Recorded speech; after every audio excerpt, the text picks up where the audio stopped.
Bueno, ahora cuando veníamos de la casa hasta acá, el padre Nelson Torifio me estaba recordando lo que me había dicho hace tal vez una semana o algo más, y era que hiciera como una gran crónica, hasta donde la memoria me da, de lo que fue la universidad en sus orígenes, y luego ustedes son los que me van a tener que contar a mí lo que está haciendo hoy la universidad.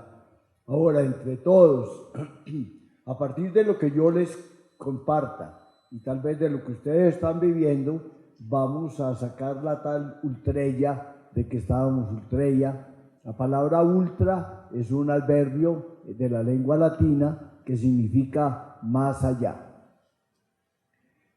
Esa palabra la usamos nosotros con frecuencia en nuestra oración, porque San Juan Eudes compuso en latín una pequeña oración que dice Benedictum sit, es decir, sea bendito. Cor amantissimum et dulcissime nomen Domini nostri Jesucristi. El corazón amantísimo y el muy dulce nombre de nuestro Señor Jesucristo. El gloriosissime Virgine María Matris Eius, y los de la gloriosa Virgen María su Madre, in eternum, eternamente, et ultra, de manera y más allá. De manera que esa oración, que es como una síntesis de la espiritualidad de San Juan Eudes, nosotros la rezamos, yo la recuerdo todos los días, y entonces esa palabra ultra es una palabra que está muy cercana a mi vocabulario. Escogimos el otro día, hablando con el padre Nelson, un nombre que pudiera significar como el ideal de la universidad, que no se satisface con lo que hoy se está realizando, sino que estamos pensando siempre en dar un paso hacia adelante, en un paso que nos vaya llevando a prestar un mejor servicio a la juventud colombiana. Por eso cada día habrá nuevos programas que presentar para que sean aprobados por el Ministerio de Educación Nacional. Habrá que pensar cómo vamos llegando a distintas ciudades del país a prestar el servicio de educación. Habrá que ver si podemos dar el paso, como ya se dio de alguna manera para África, para Costa de Marfil en Abiyán, donde ayudamos a los seudistas que allá trabajan a formar una universidad y así. Pero para poder dar esos pasos hacia adelante necesitamos de la colaboración de ustedes. Cada uno de nosotros está invitado a pensar en qué podemos mejorar el servicio, en qué podemos avanzar. Esos son la ultrella que queremos estar dando con todos ustedes. Entonces, si miramos hacia atrás, pues ustedes saben que el padre Rafael García Herreros nació en Cúcuta el 17 de enero del año 1909 y comenzó a estudiar allá en Cúcuta, sobre todo como alumno durante el kinder, de las hermanas de la Presentación. Él hablaba muchísimo de la hermana Rosalía, y hasta en los cuentos que el padre Rafael escribió mucho tiempo, hay un cuento dedicado a la hermana Rosalía, y el cuento se titula La hermana maestra. Y ahí se cuenta como las relaciones de los alumnos con esa religiosa, porque cuando algún alumno decía tan bondadosa, tan querida que es la hermana Rosalía, decía que todo el grupo decía, sí, pero es tan brava. Y cuando algún alumno decía que era severa la hermana Rosalía, sí, pero es tan buena. De manera que se ve que era una mezcla en lo que muchas veces suscitamos los que hemos sido maestros en los alumnos, algunos sentimientos de cercanía, de simpatía y también tal vez algunos sentimientos de cierto respeto o de cierto temor. No sé cómo será la relación de ustedes con los alumnos, pero espero que sea muy buena, porque yo sí defiendo que para que uno pueda realmente transmitir una enseñanza, tiene que crear un cierto lazo de simpatía, de amistad con el alumno. Cuando hay esa amistad, por lo menos fue la historia que yo recuerdo con mis distintos profesores, cuando se creaban vínculos de afecto, de cariño, de alegría, de cercanía, como que el alumno se iba entusiasmando por la materia, y por lo menos lo que me quedó de recuerdo es que profesores que fueron para mí mucho más cercanos, todavía recuerdo sus enseñanzas y sigo trabajando en la línea que ellos abrieron en mi corazón. El padre Rafael comenzó entonces a estudiar allá en Cúcuta, en ese colegio de la hermana Rosalía. Después pasó a un colegio provincial allá en Cúcuta y mencionaba a don Luis Peralta, que fue el maestro de él, y don Luis Peralta les trataba como era la pedagogía antigua, cuando había equivocaciones, dándoles un reglazo en las palmas de la mano que les hacía abrir.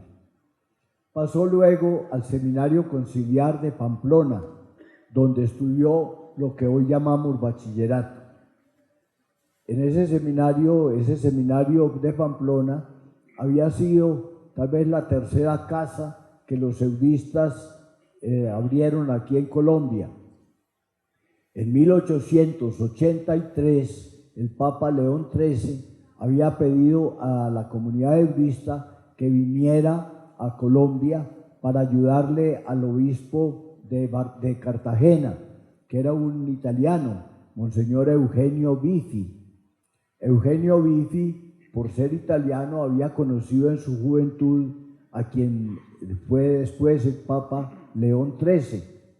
Y entonces Eugenio Bifi le dijo que ya que lo había puesto de obispo aquí en Cartagena, que le ayudara a sacar adelante su seminario, porque no tenía profesores que les enseñaran a los seminaristas la teología, el derecho canónico, la Sagrada Escritura, etc. Y entonces el Papa León XIII estaba conociendo en esa época a los eudistas, porque los eudistas habían comenzado a rescatar la vida, lo que había sido la historia de Juan Eudes, y habían presentado todo lo que se necesita, lo que estamos ahora haciendo nosotros con el padre Rafael García Herreros.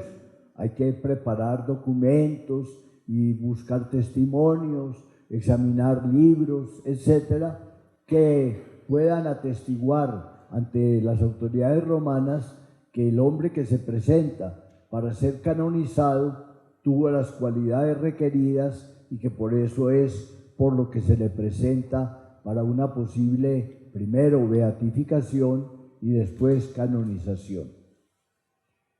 Precisamente a León XIII le habían presentado toda la documentación relacionada con el padre Juan Eudes. San Juan Eudes había nacido en Normandía, en Francia, en una población llamada Rie, el 14 de noviembre de 1601. Había fundado la comunidad eudista el 25 de marzo del año 1643. Había trabajado toda la vida como predicador y misionero y se había preocupado de una manera especial de abrir casas en donde jóvenes, relativamente jóvenes en esa época, no tanto como ahora, que quisieran ser sacerdotes, pudieran estudiar y capacitarse para tener una buena formación teológica y filosófica. Y luego Juan Eudes se había dedicado a fundar esas casas de formación sacerdotal y también a predicar. Cuando a León XIII se le mandó todo lo que era el resumen y los documentos necesarios sobre Juan Eudes, él se dio cuenta que Juan Eudes había trabajado sobre todo allá en Normandía, en Caen, en Lisieux, en Rouen, en Rennes de Bretaña, había trabajado en la formación de sacerdotes Y cuando Monseñor Bifi desde Cartagena le escribió diciéndole que le ayudara a conseguir a alguien que le ayudara a Bifi en la labor de formar sus seminaristas, entonces León XIII, que estaba leyendo y que sabía que Juan Eudes había trabajado en esa línea, le pidió al superior general de los eudistas, en esa época se llamaba el padre Ángel Ledoré, le pidió que mandara eudistas a Colombia. Y el padre Ledoré buscó una persona a quien puede mandar, y al primero que escogió fue un sacerdote llamado Teodoro Amón, y le pidió, ya era un hombre de cierta edad, tenía 57 años, y le pidió que si quería, o le preguntó si quería venir a Colombia, y el padre Amón muy generosamente dijo: aquí estoy presente. Entonces se le pidió a Teodoro Amón que viniera a Colombia, y llegó a Colombia en diciembre del año 1883. Al año llegó otro padre, el padre Francisco Dupuy, y ya fueron llegando padres franceses. Como Cartagena era el puerto de entrada y de salida de Colombia, no había aviación en esa época, todo era por buques. El puerto de Cartagena, de Barranquilla, todavía no estaba adaptado para recibir barcos, de manera que todo el puerto de entrada y de salida de Colombia era Cartagena. Y estando los eudistas en Cartagena, pues muchos sacerdotes y obispos pasaban por esa ciudad cuando tenían que viajar a Norteamérica o sobre todo a Europa. Y así el obispo, que era de Santa Fe de Antioquia, los conoció a los eudistas y les pidió que fueran a Santa Fe de Antioquia. Y después, ese era Monseñor Rodríguez, y después Monseñor Ignacio Parra pidió que fueran a Pamplona, también porque los conoció ahí de paso por Cartagena. Y eso fue lo que en esa época a la que estoy hablando hizo la posibilidad de que hubiera eudistas en Cartagena, en Antioquia y en Pamplona. También fue habiendo en otras ciudades, en Antioquia, de Santa Fe de Antioquia, pasaron a Santa Rosa de Osos y pasaron a Jericó y a una población llamada San Pedro, y de Pamplona pasaron a Barranquilla y a Ocaña, de manera que se fue extendiendo poco a poco la comunidad en Colombia. El padre Rafael García Herreros entonces pudo entrar a estudiar al seminario de Pamplona, hacer el bachillerato, pues por decir algo con los términos de hoy, y ahí cursó su bachillerato. Un primo de la mamá del el padre Rafael García Herreros era hijo del general Julio César García Herreros, que había sido ascendido al generalato después de salir del ejército, había peleado en la guerra de los 1000 días y había sido nombrado general en 1914. Estaba casado con doña María Hunda Pérez. La familia Hunda había venido de Venezuela, se había establecido allí en Colombia, allá en el norte del país, y era prima ella de quien después fue Monseñor Luis Pérez Hernández, que en el año 1946 fue nombrado obispo auxiliar aquí en Bogotá y luego pasó de primer obispo de Cúcuta. Pérez Hernández, que en esa época era sacerdote eudista, primo hermano de la mamá, fue el que fue influyendo en Rafael García Herreros para que García Herreros se hiciera también eudista. Y el padre Rafael, que había entrado a Pamplona y que había hecho todo su estudio en Pamplona, optó por ser eudista.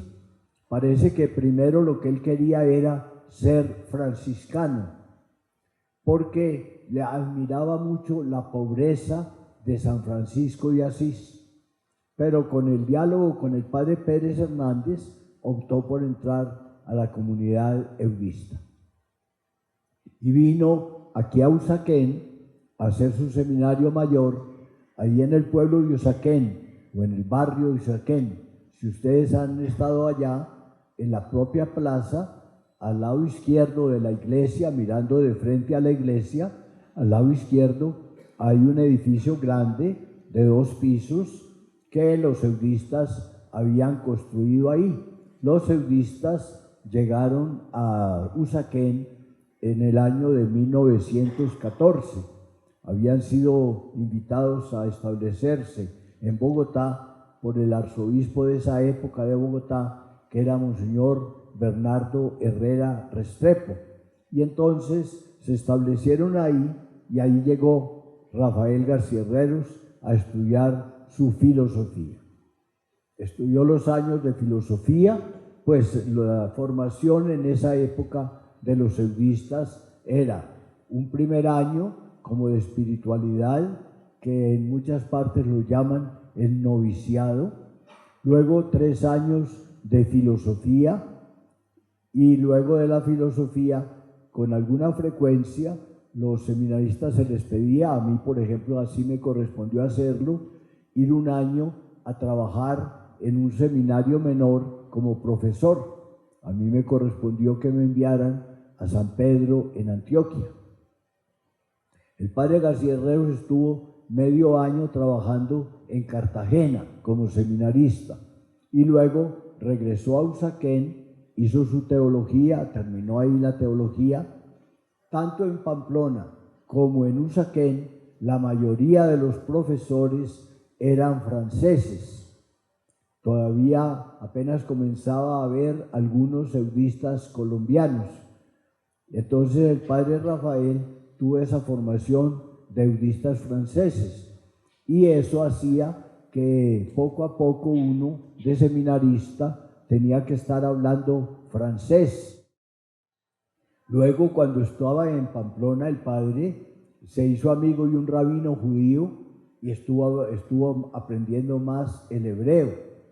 Y luego, cuando cambiaron al padre a Cartagena, se escribían en hebreo el rabino que había sido su profesor en Pamplona y él. Y luego en Cartagena consiguió otro rabino judío que también le siguió perfeccionando en hebreo. Eso por contarles que el padre era muy aficionado a lenguas de afuera. Entonces, aún ya en sus últimas edades, uno lo encontraba con cierta facilidad, que leía autores, que tomaba o que leía todos los días autores griegos. Estaba siempre, bien sea Platón, bien sea Sófocles, bien sea Aristóteles, etcétera, le dedicaba con mucha frecuencia la lectura al griego, y por supuesto el Nuevo Testamento y en la Biblia también el griego. De manera que latín, griego y hebreo, pero también los idiomas actuales, el francés porque tuvo muchos profesores franceses, y le dio por aprender alemán, y en el aprendizaje en alemán le costó ciertas dificultades en el seminario, porque uno de sus profesores ahí era un padre francés llamado Enrique Rocherot. En honor del padre Enrique tenemos aquí una academia. El padre Enrique Rocherot para mí era como lo máximo. Yo digo que entre los eudistas de Colombia ha habido 2 estrellas de primera magnitud. La primera es para mí el padre Rafael García Herreros, y la segunda es el padre Enrique Rocherot. El padre Enrique, que había nacido en 1985, había hecho su servicio militar en Francia, entró de eudista, se ordenó en 1905, había nacido en 1880, se ordenó de sacerdote en Bélgica en 1905, vino a Colombia a trabajar primero en Cartagena, en Turbaco, y de ahí lo mandaron a trabajar a Pamplona. En Pamplona se fue haciendo amigo y deseoso de misionar entre los indios tunevos, o los llaman también uva, y comenzó como misionero, pero en 1914, 9 años después de haber llegado a Colombia, estalló la Primera Guerra Europea, y entonces, como él había sido militar, había hecho el servicio militar, y Francia llamó a filas a todos los que habían estado en el servicio, entonces Rochero se fue desde aquí de Colombia a Francia para participar en la Primera Guerra Mundial. Al año más o menos de estar en la guerra, hubo un ataque de los alemanes, el primer ataque que hubo en esa época con gases asfixiantes, y él cayó asfixiado y además de eso herido porque manejaba una ametralladora, y al tomarle los enemigos la ametralladora, pues lanzaron granadas y el padre quedó muy mal herido. Estaba casi que ahí, tal vez agonizando o por lo menos desangrándose, y pasó un soldado alemán reconociendo a los prisioneros, y el padre Enrique le alcanzó a decir en alemán: yo soy un sacerdote católico. Y el muchacho alemán era un seminarista católico. Entonces lo recogió, lo hizo llevar al hospital, el padre ahí se rehizo, lo mandaron de prisionero a un campo de concentración, y ahí en ese campo de concentración, él, que era un creativo muy interesante, fue reuniendo a los otros sacerdotes que estaban presos, y les pidió que formaran un seminario, y formó un seminario con seminaristas que estaban presos. Y entonces los sacerdotes daban las clases ahí en el campo de concentración. Ese seminario estuvo en 2 o 3 campos de concentración porque los cambiaban. Hay un libro del padre Enrique que cuenta toda esa historia de lo que fue el seminario de Nuestra Señora de la Merced, o de las Mercedes, decimos nosotros, como titularon el seminario. Pero en 1918 terminó la guerra. Ellos quedaron libres. Al padre Enrique, que lo habían ido ascendiendo el ejército francés y ya era teniente, entonces el gobierno francés le pidió que se quedara un año en Francia, que hiciera durante un año un curso para ser nombrado capitán del ejército, pero él prefirió venirse otra vez a Colombia, de manera que no siguió su carrera militar, vino a Colombia, volvió a Pamplona, llegó en 1919, y ahí en Pamplona recomenzó su trabajo con los indígenas tunevos, y en 1924 comenzó la misión con los tunevos, y ahí escribió en la gramática tuneva y el vocabulario de los tunevos. Más tarde de esas 2 ediciones, yo vi en la revista de ciencias de la Academia de Ciencias Físicas y Exactas, Físicas y Naturales, vi en la revista publicados, traducidos por el padre Enrique, los cantos que los hechiceros indígenas hacían y que él los había traducido al español. Están publicados en esa revista de Ciencias Exactas, de la cual era miembro de esa academia. Gracias, despuesito. Entonces,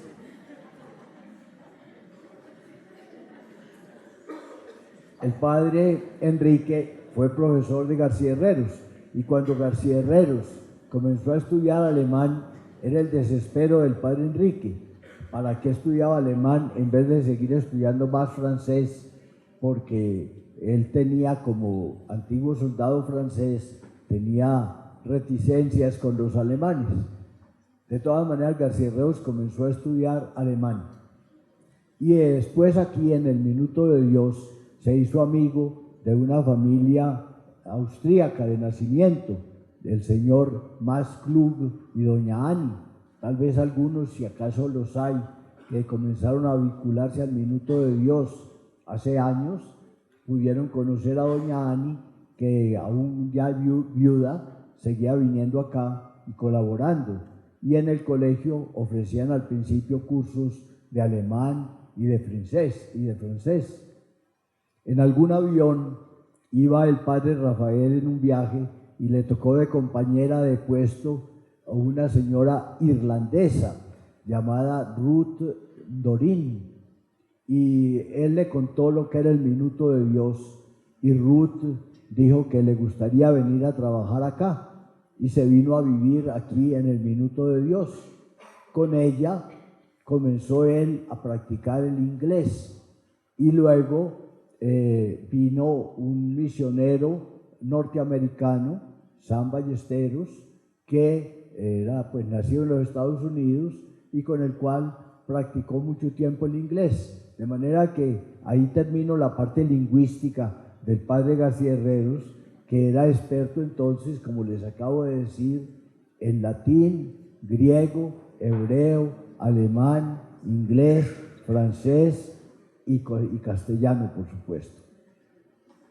Cuando el padre Rafael comenzó o llegó aquí, primero el padre Rafael, les repito, quizá fue ordenado de sacerdote por el nuncio apostólico de esa época, que era Monseñor Paolo Giove. Se ordenó el 19 de agosto de 1934 y lo mandaron a trabajar en ese final de año 34 a Antioquia, en la población llamada Santa Rosa de Osos.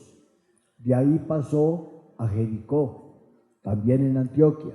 De ahí pasó al seminario de Mérida en Venezuela, de ahí pasó al seminario de Pamplona en Santander del Norte, de Pamplona pasó a Cartagena, de Cartagena pasó a San José de Miranda en la provincia García Rovira, cerca Málaga, en Santander del Sur. De ahí volvió a Cartagena, de Cartagena fue a estudiar su licenciatura en filosofía y de Roma regresó a Cali, y en Cali pasó muy brevemente a Medellín, y de Medellín llegó a Bogotá a finales del año 54, de manera que 20 años, los 20 primeros años de su sacerdocio, los pasó en función de formación de sacerdotes en distintos seminarios del país. Llegó a Bogotá a finales del año 54. Él había comenzado en Cartagena en 1950, en el año 46 comenzó un programa llamado La Hora Católica por Radio Fuentes de Cartagena, pero pensando con el tiempo que la gente de Cartagena no tenía una hora para oír hablar en radio el programa que era sobre Dios, entonces pensó en hacer un programa muy corto, y él decía que la gente no tuviera tiempo siquiera de ponerse de pie en la casa para ir a cambiar el dial de la radio. Entonces, porque en esa época no había controles remotos ni había nada por el estilo. Entonces inventó el programa breve que llama El Minuto de Dios, que comenzó a emitirse por radio en Radio Fuentes de Cartagena el 8 de febrero de 1950. En septiembre de ese año 50 fue cuando él viajó a Roma y quedó allá año y medio. Entonces el programa, claro, se terminó, pero al regresar el padre y al ir al seminario de Cali, donde lo enviaron al regresar de Europa, fue exactamente cuando él iba para Cali, cuando yo personalmente lo conocí, en enero del año 1952, porque yo fui ese día, pasé por el seminario de Valmaría en Usaquén, y estaba vacía la casa, estaban todos en vacaciones, pero le pregunté al portero quién había por ahí de especial, y me contó que el padre Rafael había entrado. Como yo leía cuentos del padre García Herreros, quedé entusiasmado de poder conocerlo.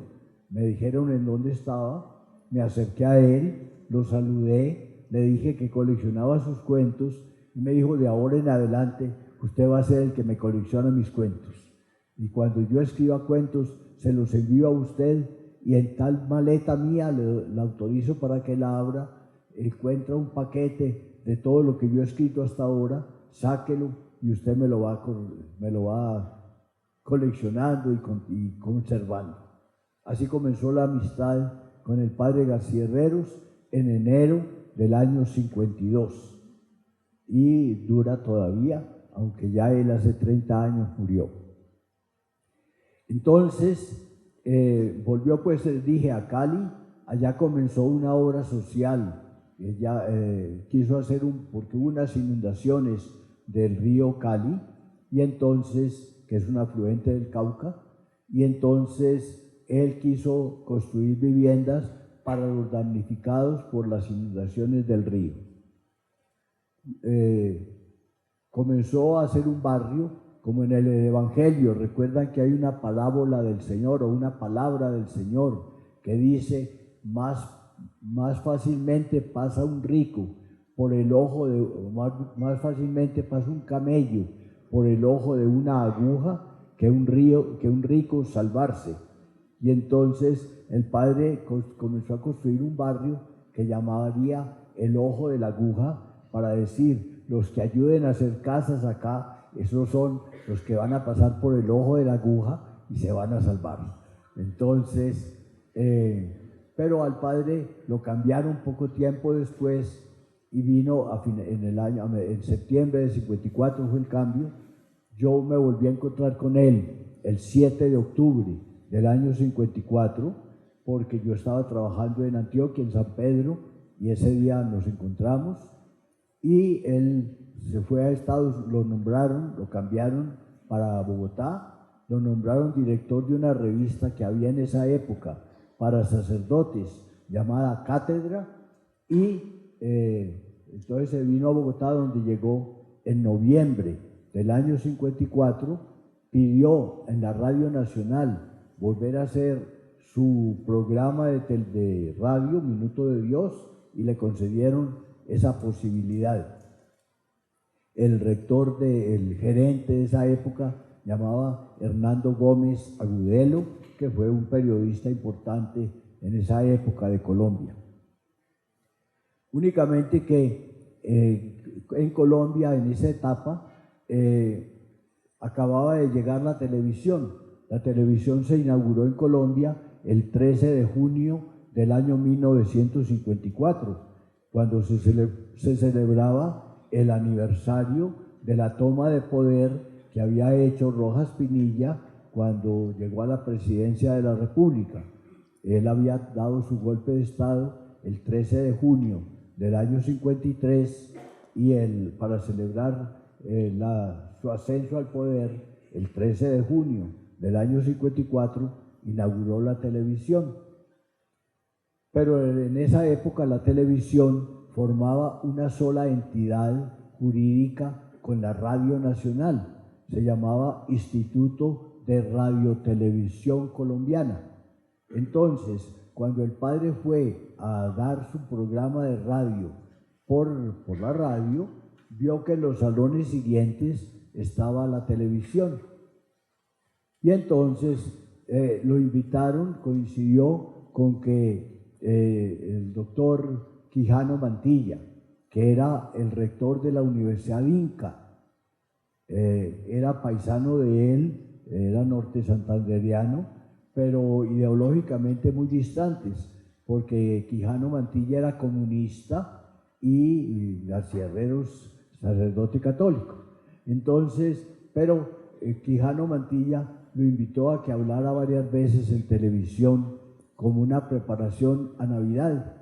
Y ahí el padre fue tomando entonces contacto con la televisión y pidió que le dieran el programa, ya no tanto por la radio, sino por la televisión. Y le concedieron esa posibilidad, y el primer programa de televisión, él fue en Navidad y Año Nuevo, fue a Cúcuta, y al regresar de Cúcuta, el primer programa de televisión que salió con el nombre de Minuto de Dios fue el 10 de enero del año 1955. De manera que ya estamos en los 67 años de vida, 67 y medio, de estar en el programa de televisión. Y por eso se suele decir que es el programa de televisión más antiguo de Colombia, ciertamente, y hasta ahora parece que es el más antiguo del mundo, porque aunque hay televisión en varios países que comenzó 2 y 3 años antes que en Colombia hubiera televisión, sin embargo, programas de esa época, de hace 70 años, ya pasaron todos, todo se va renovando, y el programa de televisión Minuto de Dios sí continúa con sus 67 años y medio. El padre entonces comenzó su programa de radio, de televisión entonces. De beneficencia de Cundinamarca, le ofrecieron al padre patrocinarle el programa. Le daban 1.500 pesos al mes por decir que ese programa era patrocinado por beneficencia de Cundinamarca.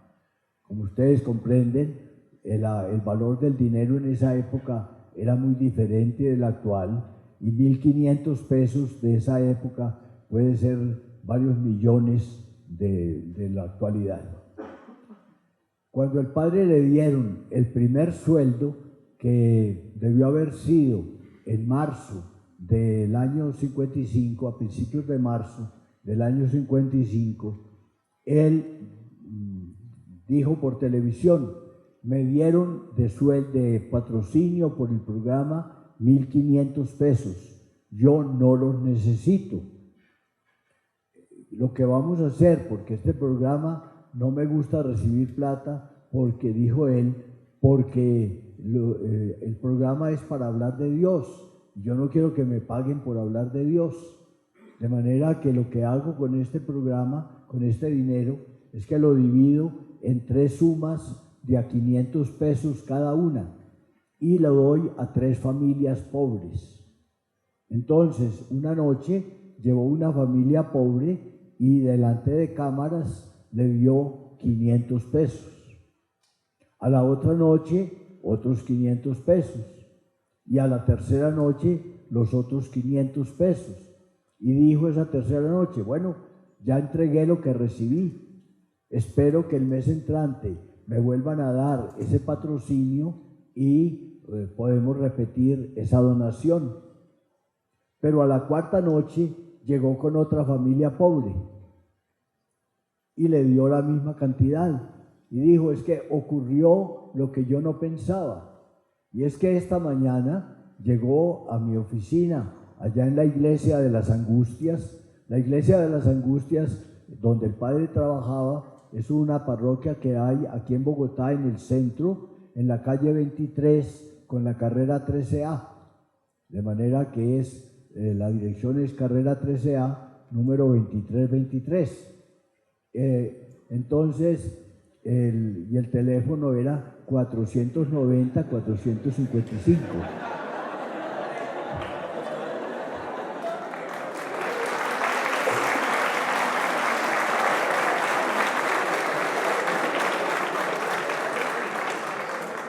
Yo veo que ustedes aplaudieron, pero si les hubiera dicho que tenía una 47, tal vez no hubieran aplaudido. Bueno, entonces, a la cuarta noche, pues el padre llegó con otra familia y otros 500 pesos y dijo: ocurrió lo que yo no soñé, y es que esta mañana llegó a mi oficina una mujer. Dijo con estas palabras que repito, dijo una mujer que por su atuendo y por su vocabulario se notaba que trabajaba en oficios nocturnos. Eso puede tener la interpretación que ustedes tengan. Como ustedes son bondadosos, debe ser que trabajaba en una cafetería donde vendía café por la noche. Bueno. Y el padre dijo: ocurrió lo que pasa, que en el reino de los cielos nos van a preceder los pecadores.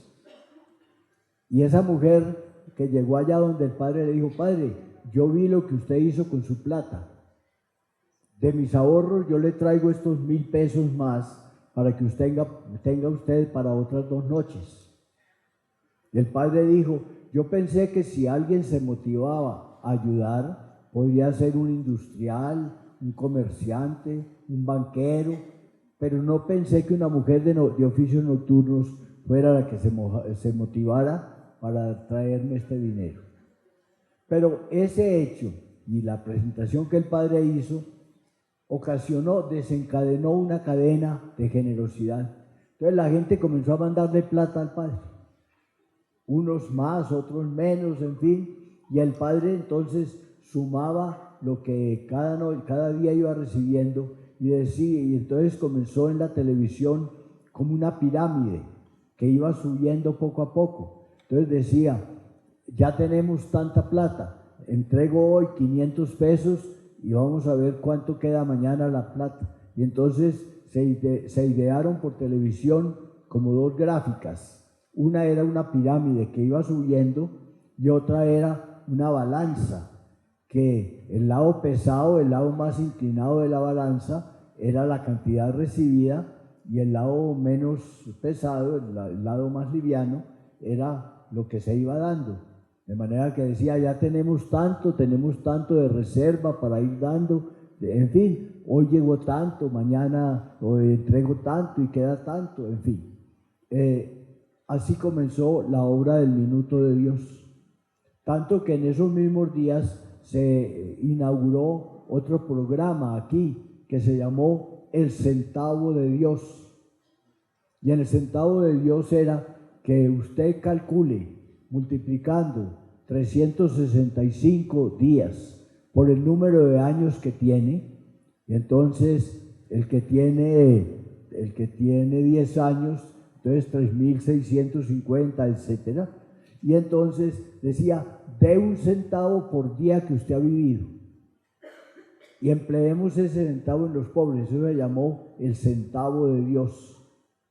Y pido a los almacenes, y así le aceptaron, que tengan la alcancía del Minuto de Dios, de manera que los que quieran depositen allá la limosna para el Minuto de Dios o el centavo del Minuto de Dios. Y entonces esa fue la manera como él comenzó a recoger dinero. Daba cada noche, llevaba una familia pobre que al principio le daba 500 pesos, pero entonces comenzaron a mandar. Estaba lloviendo, tal vez como en esta época, era febrero, estaba lloviendo mucho en esa época, y el padre dijo, hay gente que tiene frío. Entonces una señora le mandó un tapete, y el padre lo rechazó porque dijo, me mandaron un tapete para que lo partiera en 4 pedazos para 4 familias. Y yo no me atrevo, yo creo que el padre entendió mal de qué se trataba, porque dijo, yo no me atrevo a darle a una familia un tapete como cobija. Yo creo que la señora no pensó darle cobijas, sino tapete para el suelo. Pero el padre entendió que era como cobijas para el frío. Y entonces dijo, no, hay que darle buenas cobijas. Entonces comenzaron a mandarle cobijas. Pero entonces a los 2 meses apareció la publicidad de Manuelita, el ingenio azucarero de Palmira. Manuelita, aquí era Roberto Prieto, creo que era, el que dirigía la publicidad de Manuelita, y Roberto dijo, oiga, o era Jaime Prieto tal vez, él era el director de un programa que llamaba Contrapunto, y entonces él dijo, este programa el programa Minuto puede tener éxito, aliémonos con él en la publicidad. Y entonces Manuelita ofreció que cada mes daría 5.000 pesos. El padre dijo, pues esto es mucho mejor. Entonces consultaron a Beneficencia de Cundinamarca, y Beneficencia dijo, no, acéptenle a ellos que nosotros no alcanzamos a dar tanto. Y por eso se comenzó la publicidad de Azúcar Manuelita, para lo cual el padre después compuso la frase que refina el mejor azúcar de Colombia. Ellos después con el tiempo me pidieron que no pusiese que refina el mejor azúcar de Colombia, sino que produce el mejor azúcar de Colombia. Bueno, así comenzó entonces la publicidad en televisión, que todavía permanece con Azúcar Manuelita, y comenzó el programa de Minuto. Pero Azúcar Manuelita dijo, además del patrocinio en dinero, mando unos bultos de azúcar para que también le den a las familias necesitadas. Entonces se comenzó dándole a la gente 500 pesos y un bulto de azúcar. Pero entonces con el invierno llegaron cobijas, entonces se le daba unas cobijas. Entonces a Manteca la Sevillana comenzó a mandar latas de manteca, entonces, y fue creciendo y creciendo. Entonces cada noche se daba un mercado con algunos objetos de familia y algún dinero a cada familia. Y así comenzaron a pasar y estuvieron pasando durante bastantes años hasta que ya se estabilizó la ayuda en casas en el barrio, pero antes era un mercado, dinero, etc. Se comenzó a dar pues entonces el mercado, el dinero, como ayuda a los pobres. En esos mismos días, a fines del año 55 y 56, al padre le encantaba los sábados y domingos salir a caminar por los alrededores de la ciudad. Y un día se fue a caminar por arriba del Parque Nacional, tomando por la montaña hacia el norte, y llegó más o menos donde hoy está el Hospital Militar, que como tal vez ustedes conocen, queda en la calle 48, como con carrera tercera. Ahí había unos tugurios. Y entonces el padre empujó la puerta de un tugurio y se metió al tugurio. En el camastro que había ahí estaba recostado un hombre que le dijo, ¿qué quiere? El padre le dijo, buenos días, amigo. Mire, es que pasaba por acá y quise entrar a saludarlo. Y se pusieron a conversar. Y el padre le dijo, oiga amigo, quiero hacerle una propuesta. ¿Por qué no pintamos este tugurio de blanco para que le quede más elegante? El hombre dijo, ¿yo de dónde voy a sacar plata para comprar pintura? Y el padre le dijo, no, es que yo le daría la plata, yo le daría la pintura. Y el padre dijo, no, yo no sé pintar. Y el padre le dijo, no, es que yo puedo venir con un grupo de amigos y lo pintamos. Y el hombre le dijo, no, eso me queda húmedo y esto aquí es muy frío y con la humedad de la pintura va a ser peor, de manera que no me interesa. Y el padre dijo, no, pues es que yo le pido a los vecinos que le den hospedaje durante 3 o 4 días mientras la pintura se seca y usted no va a tener problema. Y tal vez hubo alguna que otra objeción más que se resolvió de la misma manera, hasta que el hombre dijo, venga pues y lo pinta. Al sábado siguiente, el padre fue, llevó un pote de carburo para pintar el tugurio, y pintaron el tugurio de blanco. Únicamente que al terminar, el padre le dijo, oiga amigo, me da mucha pena, pero este tugurio así pintado de blanco quedó más feo que lo que era. ¿Por qué no lo tumbamos y hacemos una casita? Y el hombre dijo, ¿yo con qué voy a hacer una casa? Y el padre dijo, no, es que yo le consigo la plata. Y el hombre dijo, no, pero es que yo no sé construir. Y el padre le dijo, no, pues es que conseguimos unos albañiles y con gente de afuera venimos a hacerlo. Y el hombre dijo que no, y al fin, venga pues y la hace. Entonces se fue a hacer, se tumbó el tugurio, se llevó ladrillo y tejas Eternit y pintura y demás, y ese mismo día se alzaron bastantes de las paredes, y era un sábado todo el día, y el domingo el resto, y el lunes se terminó. Eran pues una piecita de dormitorio, una piecita de baño y una piecita de cocina, y tal vez algún pequeño espacio. Era un pequeño cuadrado, no muy grande, pero así fue la primera casa. Entonces los vecinos que vieron y que algunos habían ayudado a mover material y hacer chambas, dijeron, ¿y cuándo me construye la mía? ¿Y cuándo la mía? Y entonces se comenzó un programa de 8 casas. Yo soy testigo de eso porque yo, que era seminarista, estudiante de teología, iba a trabajar ahí, de manera que me consta. Entonces se comenzó, pero cuando iban 8 casas o 9 tal vez, llegó una carta firmada por un señor de apellidos Rubio Marroquín, que decía, padre, muy linda la obra que usted está haciendo, pero le pido que le interrumpa, porque ustedes están construyendo en un terreno que es mío. Y después me van a cobrar las mejoras y yo voy a tener que pagar un poco de plata. Entonces el padre llevó la carta a televisión, la leyó y dijo, pido perdón, yo creía que ese terreno era que eran los propietarios de las casitas, de los tugurios, eran los dueños de esa tierra, pero me doy cuenta que eso era una invasión, de manera que pido perdón al propietario y interrumpimos, porque él transmitía siempre por televisión los lunes y martes lo que habían hecho el sábado y el domingo. Pido perdón por esto y vamos a ver qué quiere Dios, qué podemos hacer.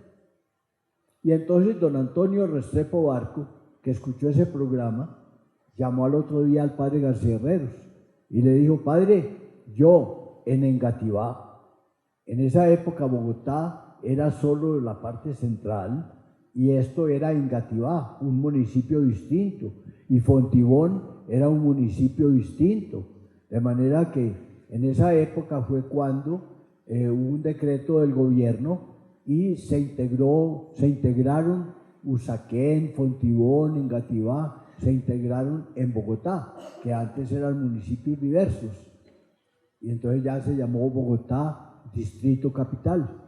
Primero Distrito Especial y después Distrito Capital. Y entonces don Antonio Restrepo Barco le regaló al padre la primera fanegada de terreno aquí, precisamente donde hoy está la emisora y esa parte del sector primero, la entrada al Minuto de Dios. Esa fue la primera fanegada que tuvo aquí el padre García Herreros. En honor de don Antonio Restrepo se hizo después la Fundación Restrepo Barco, que continúa teniendo vigor aquí en Bogotá. Y otro señor, cuando el padre le hizo la publicidad a este señor que generosamente había dado la primera fanegada de terreno, otro señor llamado don Estanislao Olarte, todo el mundo le decía don Talao, compró otra fanegada de terreno y la regaló también, año 56. Y entonces se comenzó a hacer publicidad para poder construir casas acá, que la gente diera dinero.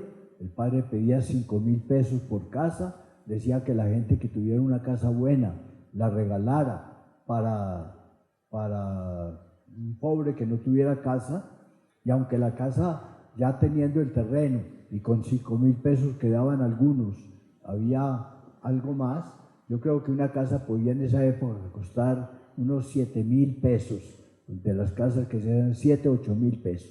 Entonces se pedía que la gente que llegara diera algunos centavos, y lo que el padre daba cada noche, 500 pesos, eso ya no se le daba a la gente sino a la casa, y poco a poco fue saliendo adelante. Mientras tanto, y paralelo a esa obra, el padre García Herreros comenzó a hablar de la educación. Y entonces él dijo, hay muchos barrios en Bogotá que los niños no pueden estudiar, no hay colegios, no hay escuelas cercanas, vamos a hacer escuelas. Comenzó un programa de escuelas en los barrios periféricos de la ciudad. Él tenía unas matemáticas muy sencillas. Decía, necesito 200 pesos para sostener una escuela. 50 pesos le ofrezco de sueldo a un maestro. 50 pesos a una maestra.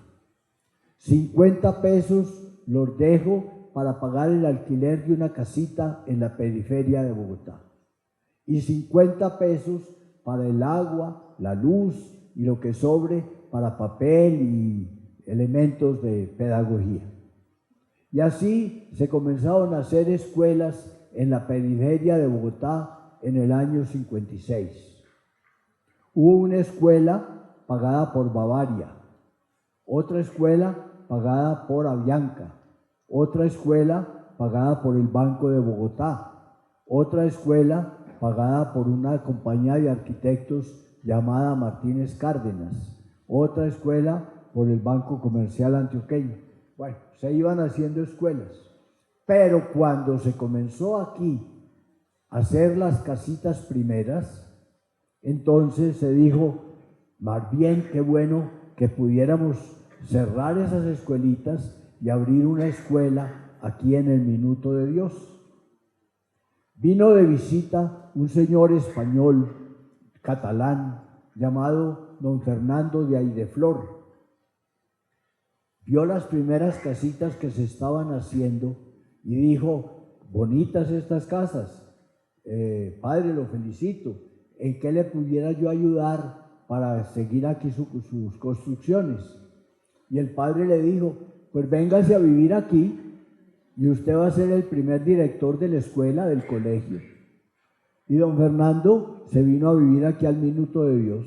Y con don Fernando de Aideflor, en 1958, se comenzó el colegio. Que se comenzó el colegio en estos 4 o 5 salones que hay, bajando hacia la universidad, esos salones que hay a mano izquierda. Ahí nació el colegio. Ahora son dependencias de la universidad, de salones de uso distinto, pero eso fue el primer colegio. Únicamente que ese piso de baldosín que hay, que queda protegido por una verja de hierro y que es como un corredor que baja hasta la universidad, eso estaba también cubierto con teja eternit. Pero el 29 de septiembre de 1965 hubo una granizada y fue muy fuerte. Y el peso del granizo tumbó ese eternito. Además de haber hecho esa tumbada de granizo, el colegio, que ya estaba comenzando a funcionar, tenía un aula magna. Y como era el 29 de septiembre, día del hermano Miguel, ahora sí te recibo el agua si la tienes por ahí.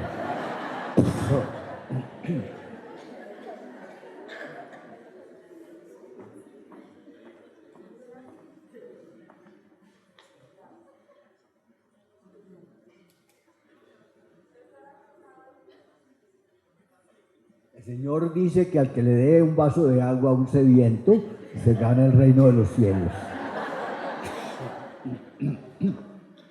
Bueno, entonces hubo la granizada que les conté y entonces se cayó el techo del corredor, pero querían, como el 29 de septiembre, que era día de San Miguel, querían hacerle la fiesta al hermano Miguel.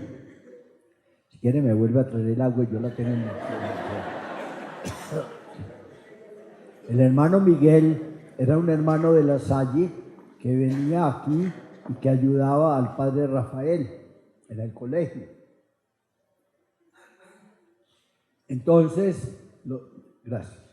Entonces los alumnos estaban convocados para reunirse en el aula magna de lo que era el colegio a festejar al hermano Miguel. Pero no encontraban la llave para entrar al aula, que la tenía un profesor. Entonces fueron a buscar al profesor. Y mientras lo buscaban, con el granizo se cayó el techo. De manera que hubiera aporreado a todos los muchachos.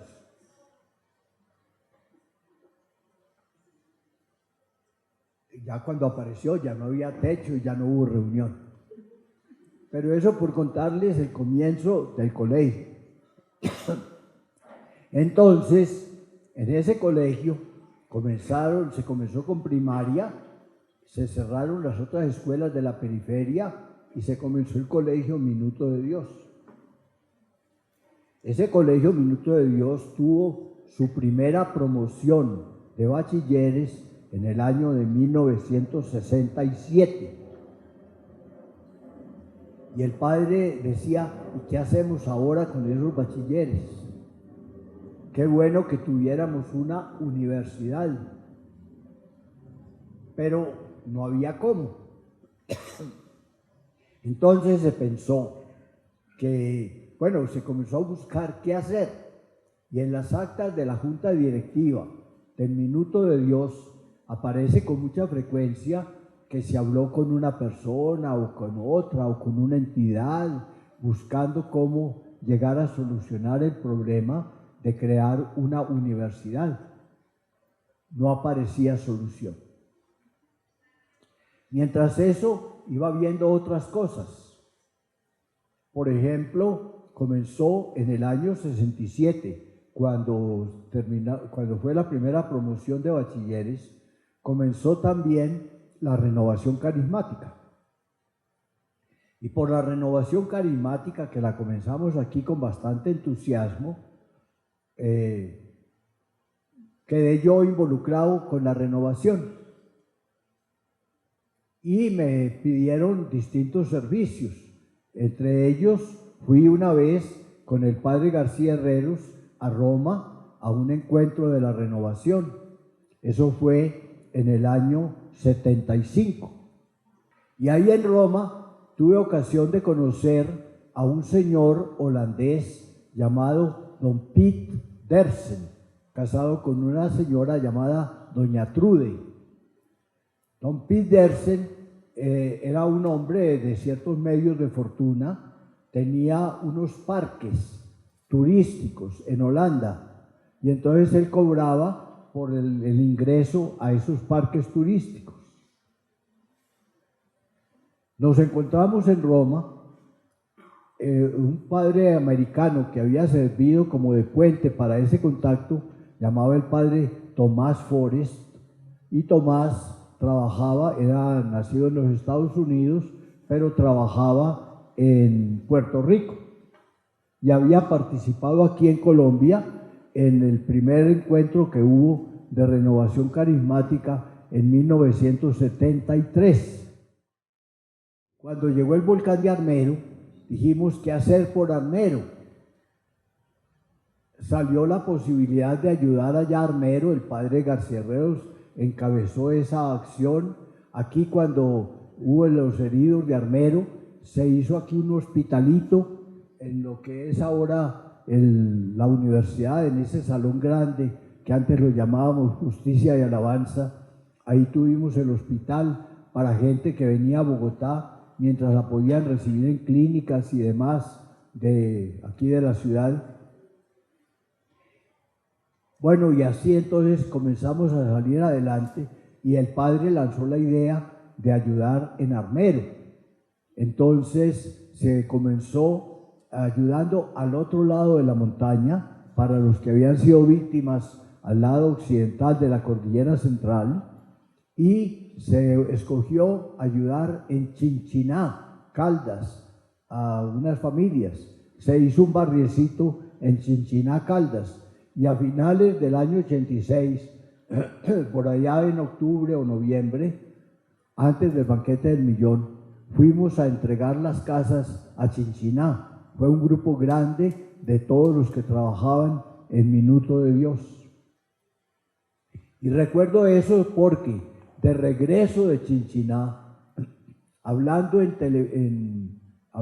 en el bus primero que nos llevaba de Chinchiná y Manizales hasta Pereira, donde tomamos avión para venir aquí, entonces estábamos hablando de trabajos que hacíamos acá. El trabajo que teníamos era, primero, que estábamos editando libros. Yo venía con el gerente que nos editaba los libros de una editorial que llamaba Carrera Séptima. Y entonces venía con el gerente de Carrera Séptima y yo le decía que tenía unos cursos de televisión que estaba organizando y que qué podríamos hacer, porque venían de otros países, cómo reconocer oficialmente esos cursos y cómo dar un diploma para que eso les sirviera para la hoja de vida.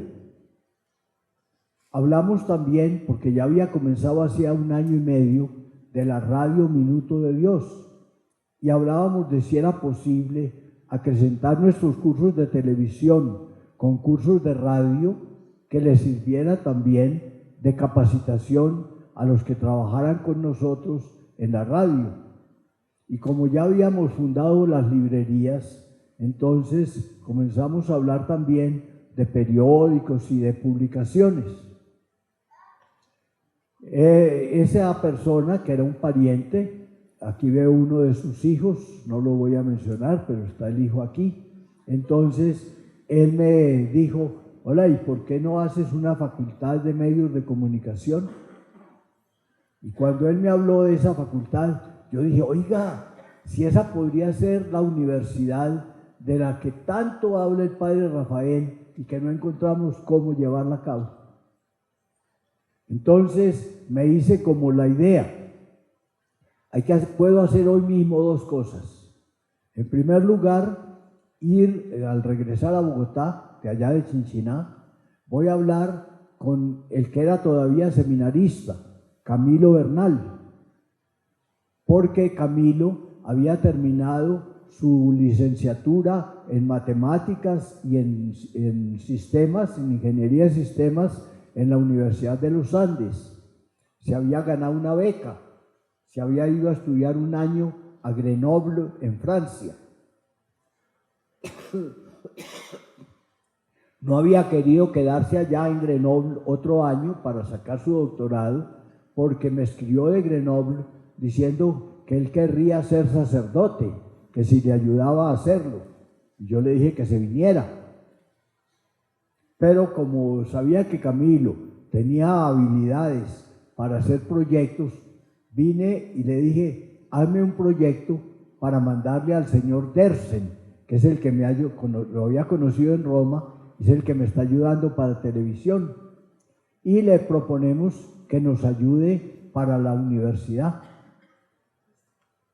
Y me fui donde el padre García Herreros y le dije, padre, yo veo una posibilidad de que la universidad de veras pueda llevarse a cabo. Le estoy escribiendo una carta al señor Dersen para que fundemos al menos la Facultad de Medios de Comunicación Social. Padre, ¿por qué no le trabajamos? Y el padre volvió, pues, como él era el de la idea, que no la había podido realizar porque no encontrábamos cómo, pero se entusiasmó de nuevo y comenzó a hablar de la universidad. Se motivó al doctor Marco Antonio Zuluaga, que era el gerente de la Corporación Minuto de Dios, y le dije, hombre, ayúdanos en esto. Y Marco Antonio dijo, pues el Minuto de Dios, la Corporación Minuto de Dios, tiene un lote de terreno que podríamos, como no pensamos por lo pronto construir vivienda ahí, podríamos dedicarlo a la universidad. Y entonces lo propongo a la mesa, a la junta directiva del Minuto, de la cual formábamos también parte el padre García Herreros y yo, de manera que ya había 2 votos favorables. Y entonces Marco Antonio propuso que el terreno donde está la sede principal de la universidad, que pertenecía a Corporación Minuto de Dios, fuera cedido para hacer ahí la Universidad Minuto de Dios. Y a los 8 o 15 días me llegó respuesta del señor Dersen desde Holanda, diciendo que le parecía bien el proyecto de universidad y que contáramos, que me mandaba en esos días $75,000 como cuota inicial para que comenzáramos a construir el edificio de la universidad. Entonces, con esa ayuda económica, con esa ayuda de terreno, ya no había que comprar terreno, sino solo preocuparse del edificio. y luego con ayudas que el padre fue consiguiendo, porque por ejemplo Andrés Pastrana era alcalde de Bogotá y él dijo que él se comprometía a conseguirle al padre para la universidad 50 millones de pesos. Entonces una cosa fue trayendo otra y se comenzó la universidad. De manera que ahora que estamos hablando de historia de la universidad, no solo cuento cómo se inició la idea de la universidad cuando hubo los primeros bachilleres del colegio, sino cómo se inició la universidad aquí en Bogotá, ya en forma. Entonces hubo como tres donantes o tres participantes iniciales.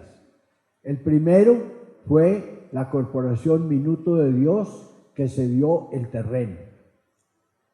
El segundo fue el Centro Carismático Minuto de Dios, que era el que tenía la relación con el señor Dersen y el que recibió la donación de Dersen para pasarla a la universidad, ese dinero. Y el tercer donante, dijimos, necesitamos unos sacerdotes que nos ayuden a organizar y a hacer las cosas aquí en el Minuto. Entonces hicimos una reunión de eudistas, la hicimos en Chalón, y allá entonces se les expuso la idea y los eudistas dijeron: como congregación apoyamos, daremos personal para los puestos que necesiten al inicio. Entonces se le pidió al servicio a un sacerdote llamado Luis Carlos Mendoza, que ya murió.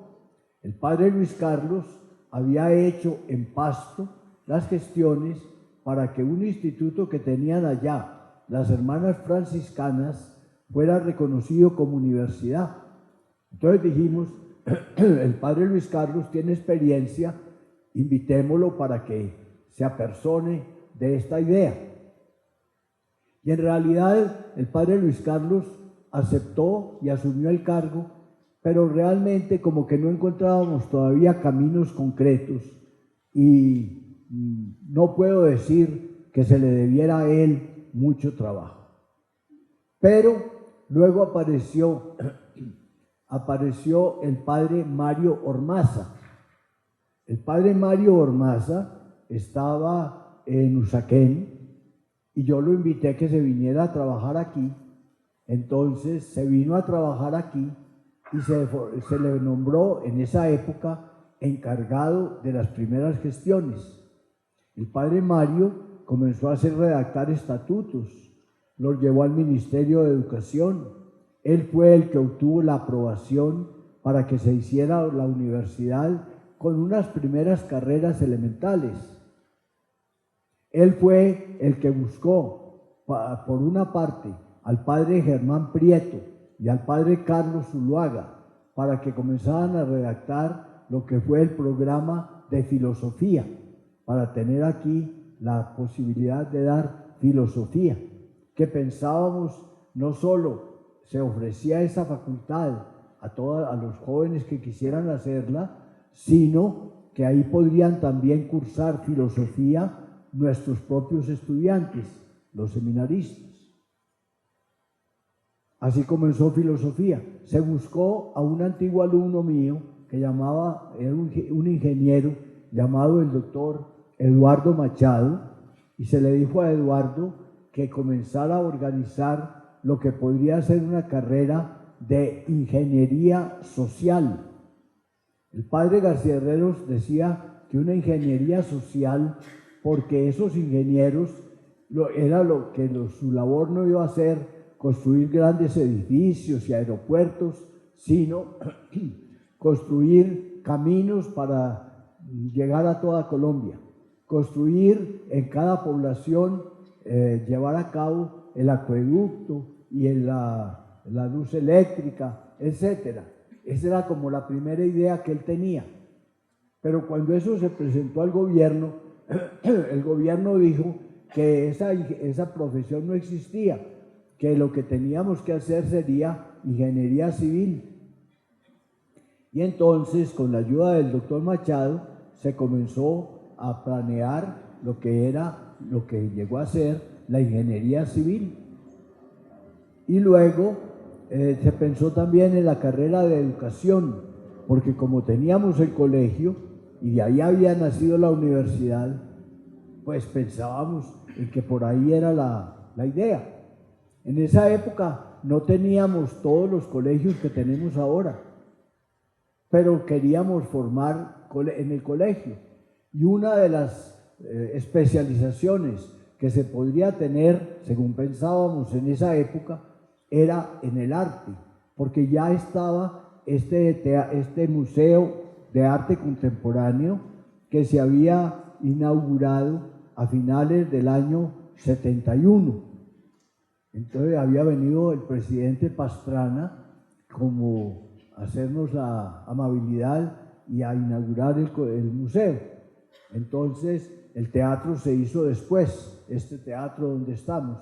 Lo primero fue el museo aledaño y este teatro se hizo luego, y recuerdo que para estar tranquilos de que en algún temblor y en algún problema no había ninguna falla, en el techo se pusieron un poco de canecas llenas de agua para ver si resistía o no el peso, y quedamos muy tranquilos porque no se inclinó para nada las varillas de hierro que habían puesto.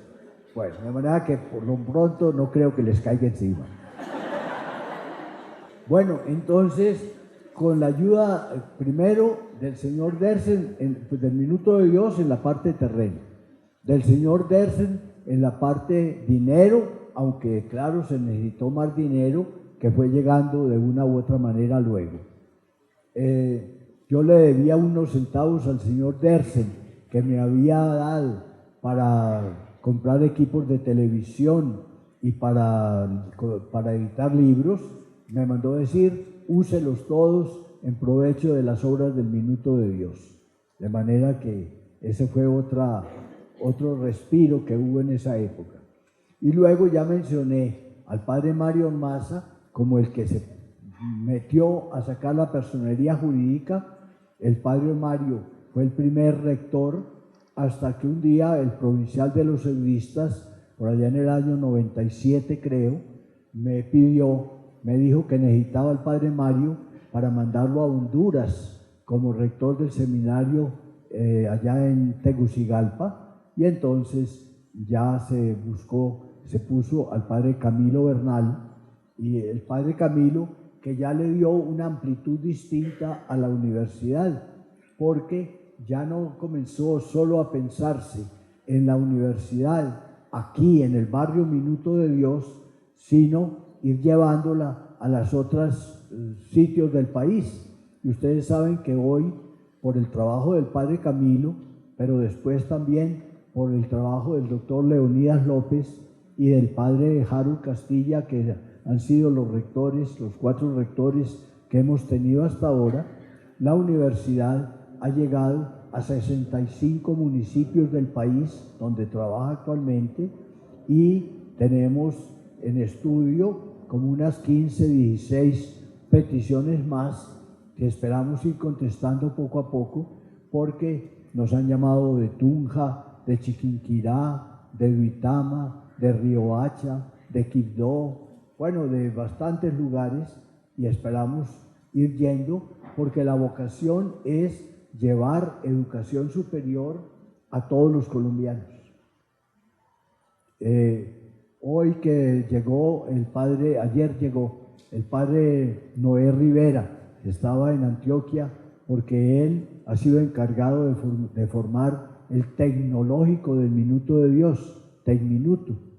Entonces, con ese tecnológico se está planteando alianzas con los colegios del país, sobre todo los colegios oficiales, para que los muchachos de 10º y 11º de bachillerato, es decir, lo que antes llamábamos 5º y 6º, salgan con bachillerato tecnológico. Y luego, siguiendo cursos virtuales, con 2 años más después de su bachillerato, puedan tener el grado de tecnólogos. Y luego, esa tecnología que estudiaron a final de bachillerato y en los 2 años siguientes, les sirva a ellos como créditos para carreras profesionales.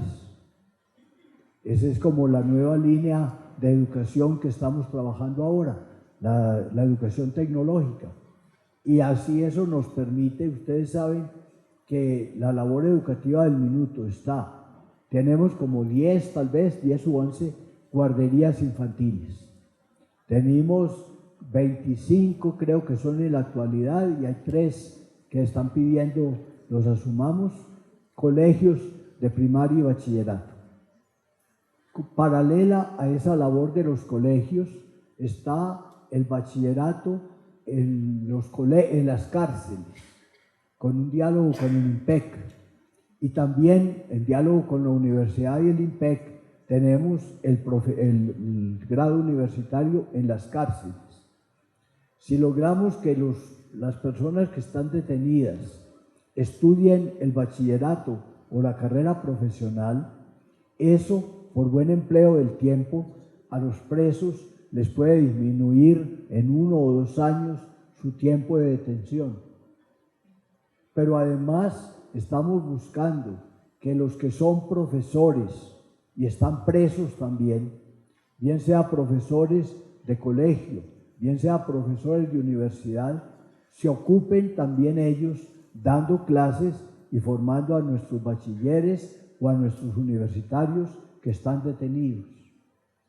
Además de eso, como una labor, como una educación flexible, estamos dando un bachillerato a adultos, distinto del que reciben en los colegios. Entonces ahora entraríamos con el tecnológico y luego pues complementaríamos, y sigue creciendo la universidad, porque permanentemente se están aprobando, están dando el reconocimiento oficial, nuevas carreras que se presentan o nuevas posibilidades. Hoy me decía el padre Harold, ayer tal vez hoy, me hablaba de que ya las condiciones que se requieren para nuevas fundaciones están llegando del ministerio, de manera que vamos a ver cómo podemos responder de la mejor manera. Cada paso que el padre hoy ha dado con nosotros en esa síntesis histórica, que sabemos es importante para todos regresar siempre a la fuente, es lo que hizo que en el diálogo que tuvimos los dos pensáramos cómo generar en este ambiente de transformación un nuevo espacio que nos ayudara a nosotros a seguir creciendo, porque cada paso que vamos dando es fundamental, cada paso que hacemos es definitivo en la vida, y esos pasos definitivos, padre, pues indudablemente nos llevó a todos nosotros también hoy a congregarnos, pero para entender qué es Ultreya. Padre nos va, digamos a manera de síntesis, nos va a mostrar que Ultreya tiene unas características específicas que todos debemos reposicionar. Esa es como nuestra tarea. De hoy en adelante, los talleres que antiguamente se llamaban Vidar se harán talleres Ultreya para nuestros colaboradores, para nuestros estudiantes. ¿Por qué razón? Porque ese Ultreya, que significa ir más allá, que significa dar un paso en los mismos caminantes que van hacia Santiago de Compostela, no sé si alguno de pronto ha hecho aquí el camino de Santiago de Compostela, creo que allí lo han hecho. Ese Ultreya implica eso, ir un paso más allá, y la alegría de llegar a cumplir el camino de Santiago es excepcional, que esperamos el próximo año pudiéramos ojalá tener esa experiencia, si Dios nos lo permite, en la Jornada Mundial de la Juventud. Entonces fíjense lo que es Ultreya. Ultreya nos dice que primero reconocemos la casa común, que es Uniminuto. Y Uniminuto como casa común, pues debe tener un rasgo, ante todo, que es la libertad. Pero una libertad que supone de cada uno de nosotros que hacemos parte integrante de esta casa, una acción de transformación. Porque si nos damos cuenta, Padre Diego nos ha mostrado cómo el Padre Rafael García Herreros paso a paso fue creyendo desde su libertad y en esa fe en ir transformando de condiciones, como decimos nosotros, menos humanas a condiciones mucho más humanas. Y desde allí restauró. Restauró para la educación, innovó y también hizo la acción más importante, atracción. Y eso es lo que nosotros queremos hoy, precisamente que Ultrella signifique para todos. Padre, ¿qué más tenemos que decir sobre Ultrella, Padre? Bueno, ya había hablado de la palabra al inicio, recuerden, la palabra ultra y Ultrella, pues en la amplitud, y las 6 palabras o las 7 palabras que tú acabas de comentar, pues yo creo que cada una encierra un sentido especial. Ahora se trata de que dando el paso, cada uno vaya progresando y cada uno vaya realmente viviendo, cada profesor, por supuesto, porque si cada profesor y cada funcionario y cada directivo realiza estos ideales, estamos seguros de que los que vienen luego los van a asumir y los van a vivir. De manera que, vuelvo a decirles, se trata de que nos comprometamos todos.